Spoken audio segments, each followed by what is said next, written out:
احنا بنرتب نفسنا الليالي الزوجية، هي دي اللي بنعمل فيها عزومات وبننظف البيت وبنعمل كحك وبسكوت وبننزل نلف نعمل بقى شوبينج وهدوم العيد وكل ده.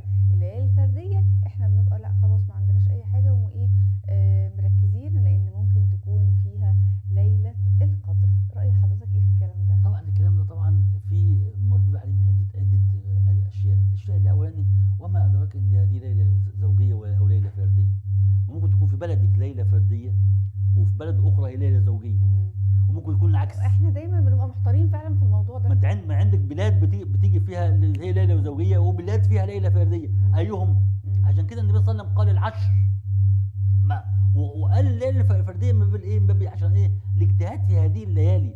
ده الامر الاولاني. ما تضمني ان دي ليله فرديه ولا زوجيه، ما تضمني، لعلها تكون هي ليله ليله القدر وهي عندك انت ليله زوجيه تضاعت منك، عايز انك ليله زوجيه بقى مش فرديه وهي ليله القدر، تضيعيها ليه؟ فالاجتهاد يكون في العشر الاواخر كلهم زوجيه وفرديه.